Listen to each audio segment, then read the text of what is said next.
கடந்த சில மாதங்களாகவே உலகம் முழுவதும் பெரும் பாதிப்பை ஏற்படுத்திய ஏகாதிபத்திய அமெரிக்காவினுடைய போர் வளைகுடாவை முற்றாக பாதித்திருப்பது உங்கள் அனைவருக்கும் தெரியும். இந்த வளைகுடாவில் இடம்பெறுகின்ற இந்த யுத்தம் வெறுமனே அங்கிருக்கின்ற நாடுகளுக்கு மட்டுமல்ல, ஈரானுக்கு மட்டுமல்ல, இது உலகம் முழுவதும் எவ்வாறான பாதிப்புகளை ஏற்படுத்தி இருக்கின்றது. இலங்கையில் இருக்கக்கூடிய கடைக்கோடி குடும்பம் ஒன்றினுடைய வாழ்க்கை தரத்தை இந்த யுத்தம் எப்படி பாதித்திருக்கின்றது என்பதை அடிப்படையாக வைத்துக்கொண்டு உலகில் எந்த மூலையில் ஏகாதிபத்தியம் தன்னை நிரூபிப்பதற்காக தனது முதலாளித்துவ ஆதிக்கத்தை செலுத்துவதற்காக யுத்தம் ஒன்றை தொடங்கினாலும் அது எங்கோ இருக்கின்ற ஒரு கடைநிலை குடும்பத்தை பாதிக்கின்றது என்பதை இன்று நாங்கள் அனுபவித்து கொண்டிருக்கின்ற பிரச்சனைகள் மூலமாக நாங்கள் தெளிந்து கொள்ள முடியும். எனவே வெறுமனே எங்கோ ஒரு மூலையில் யுத்தம் நடக்கின்றது என்ற சிந்தனையிலிருந்து மக்கள் முதலில் மீண்டெழ வேண்டும். எங்கு யுத்தம் இடம்பெற்றாலும் அது ஏதோ ஒரு அடிப்படையில் எங்களை பாதிக்கின்றது என்கின்ற அந்த சிந்தனையிலே நாங்கள் இந்த ஏகாதிபத்தியத்தினுடைய யுத்தத்தை, அதனுடைய கொடூரத்தை, ஏனைய நாடுகளை ஏதோ ஒரு வகையில் அடக்குமுறை செய்கின்ற அதன் பண்பை எதிர்ப்பதற்கு நாம் பழக வேண்டும்.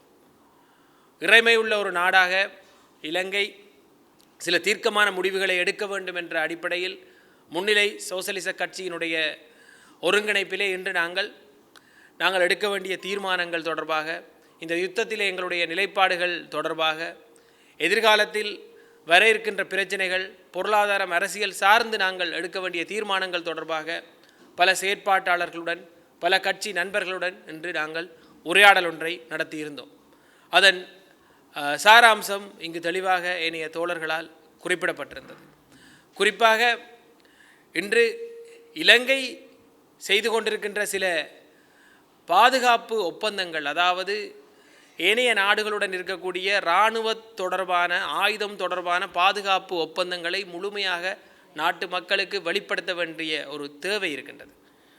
அதாவது இந்தியாவுடன் செய்யப்பட்டிருக்கின்ற பாதுகாப்பு ஒப்பந்தம், அமெரிக்காவுடன் செய்யப்பட்டிருக்கின்ற பாதுகாப்பு ஒப்பந்தம், அதேபோல் ஜப்பானுடன் செய்யப்பட்டிருக்கின்ற பாதுகாப்பு ஒப்பந்தங்கள் முழுமையாக வெளிப்படுத்தப்பட வேண்டிய ஒரு தேவை என்று எழுந்திருக்கின்றது. என்ன காரணம் என்றால், நாளை இன்னும் ஒரு மோசமான ஒரு யுத்தத்திற்கு செல்லும் பொழுது இந்த ஏகாதிபத்தியங்கள் எங்களுடைய நாட்டை அவர்களுடைய தளமாக பயன்படுத்தக்கூடாது, அவர்களுடைய யுத்தத்தில் நாங்கள் பங்காளர்களாக இருக்கக்கூடாது என்கின்ற அடிப்படையில் எங்களுக்கு சில தீர்க்கமான நிலைப்பாடுகள் அவசியமாக இருக்கின்றது.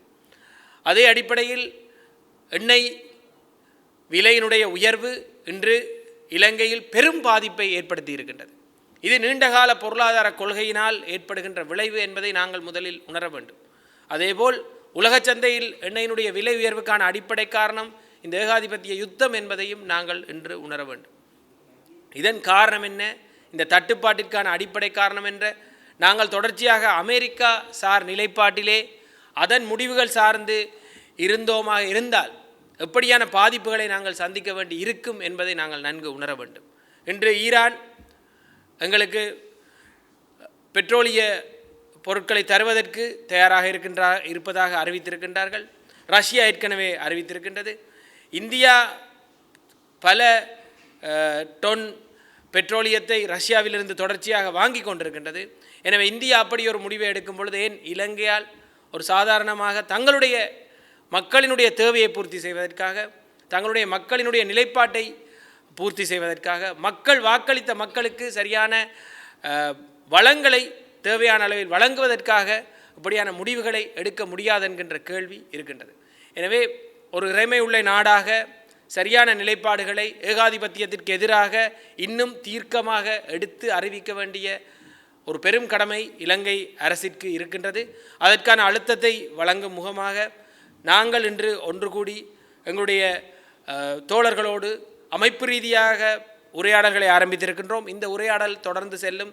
இதில் நாங்கள் எடுக்கவிருக்கின்ற நிலைப்பாடுகள் தொடர்பாக பகிரங்கமாக அறிவிப்புகள் வரும்.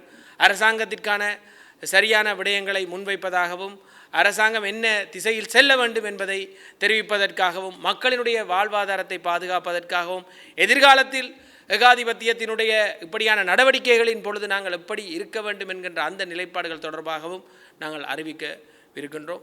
எனவே எங்களுடைய போராட்டம் என்பது எந்த ஒரு அடக்குமுறைக்கும் எதிரானது என்பதை நாங்கள் தொடர்ச்சியாக பல செயற்பாடுகளினூடாக வலியுறுத்தி இருக்கின்றோம்.